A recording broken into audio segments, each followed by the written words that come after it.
Patris et Filii et Spiritus Sancti.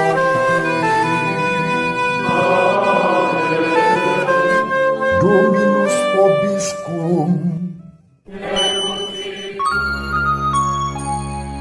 Sahabat peradaban kasih ekologis yang terkasih, selamat berjumpa dalam renungan harian bersama saya melalui channel ini.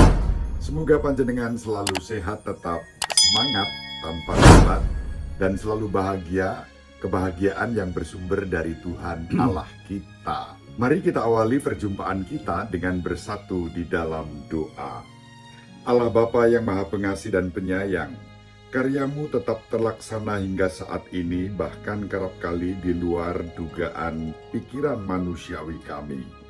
Buatlah kami semakin mengerti dan memahami bahwa kami tak dapat bertindak atas kesanggupan kami sendiri, melainkan semuanya terjadi karena karyamu semata. Demi Kristus Tuhan dan pengantara kami yang hidup dan berkuasa bersama Diko dan Roh Kudus, Allah yang Maha Esa sepanjang segala masa. Amin. Sahabat peradaban kasih ekologis yang terkasih, mari kita baca bacaan pertama pada hari ini. Surat kedua Rasul Paulus kepada jemaat di Korintus, bab 3 ayat 4-11. Saudara-saudara, besarlah keyakinan kami kepada Allah oleh Kristus.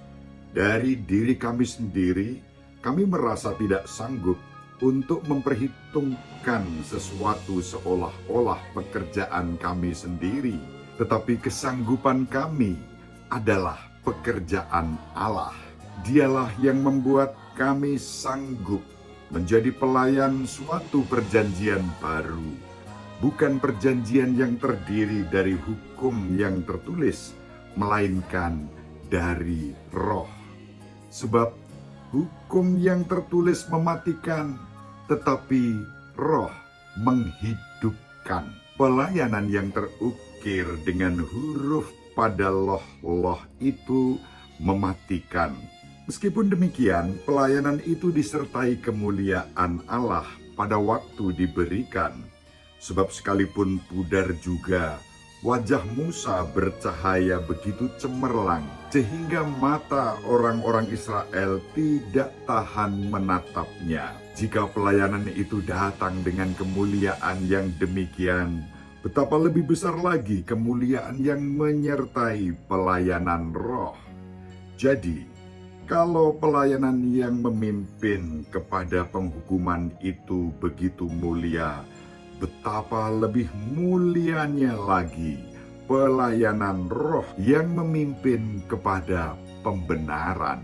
Sebenarnya apa yang dahulu dianggap mulia, jika dibandingkan dengan kemuliaan yang mengatasi segala sesuatu ini, sama sekali tidak mempunyai arti. Sebab jika yang pudar itu disertai dengan kemuliaan, betapa lebihnya lagi yang tidak pudar itu disertai dengan kemuliaan. Demikianlah sabda Tuhan, syukur kepada Allah. Sahabat peradaban kasih ekologis yang terkasih, hari-hari ini dunia medsos dan juga realitas di dunia ini dicengangkan oleh kan sebelumnya bahwa surat ini pada prinsipnya memuat satu pengalaman yang sangat personal antara Santo Paulus dengan jemaat Korintus, satu relasi yang istimewa dan khusus, dan Santo Paulus memberikan satu peneguhan di dalam surat ini dalam relasinya dengan jemaat. Maka kalau kita baca pada bagian yang pertama dari surat ini, yaitu 2 Korintus bab 1 sampai bab 9, tampak sangat jelas bagaimana unsur yang sangat personal itu begitu dominan, sampai-sampai boleh dikatakan Santo Paulus menulis pengalaman-pengalaman pribadi, ancaman, kegelisahan, penganiayaan, bahkan bahaya-bahaya kematian yang dihadapinya.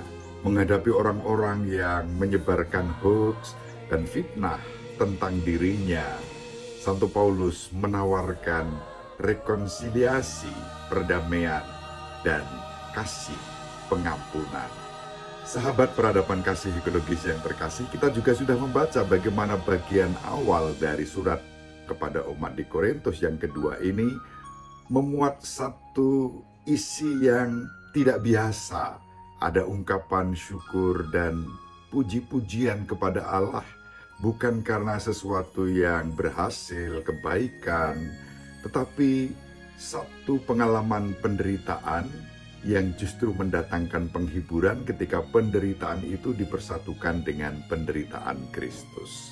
Prinsip-prinsip itu sangat jelas kalau kita membaca 2 Korintus bab 1 ayat 1 sampai bab 2 ayat 13.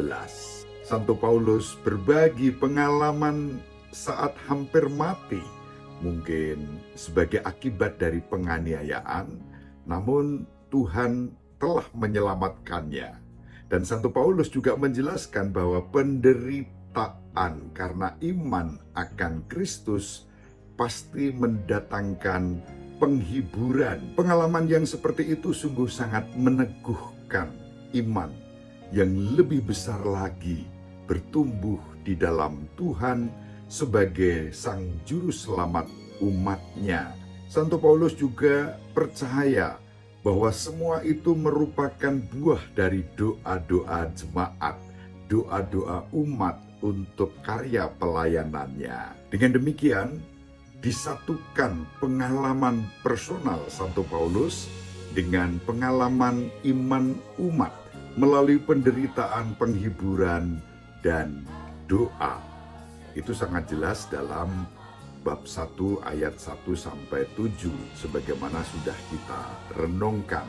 Juga sudah kita coba untuk renungkan bagaimana Santo Paulus kemudian membela perilakunya sebagai pribadi yang tetap tulus dan tidak pernah didikte oleh pamrih dan hikmat duniawi dalam mewartakan Injil Tuhan kita Yesus Kristus. Itu merupakan satu refleksi atas pengalaman ketika Santo Paulus dibilang pelin-pelan karena mengubah rencana semau-maunya yang kemudian membuat umat kecewa.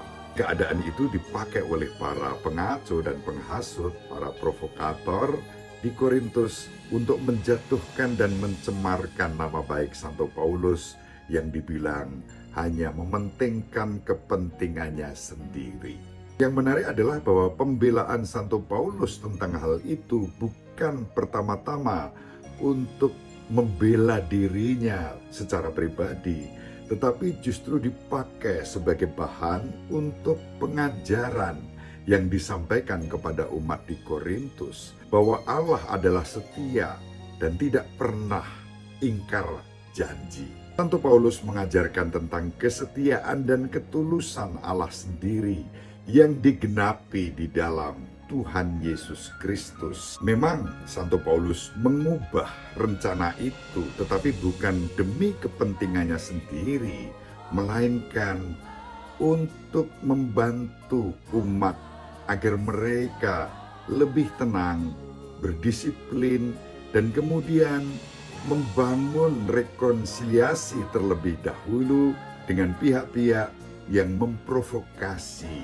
karya-karya pelayanan Santo Paulus. Dan dengan maksud yang signifikan itulah, yakni rekonsiliasi, maka Santo Paulus menulis surat yang kedua kepada umat di Korintus ini. Kalau kita baca pada bab 1 ayat 8 sampai bab 2 ayat 13, kita menemukan bagaimana umat telah berdamai. Bahkan seturut nasihat Santo Paulus, mereka mengampuni orang-orang yang bersalah kepada Santo Paulus, dan itulah yang menjadi sumber penghiburan. Pengampunan menjadi sumber penghiburan. Dalam konteks itulah Santo Paulus kemudian menunjukkan betapa pentingnya pelayanan.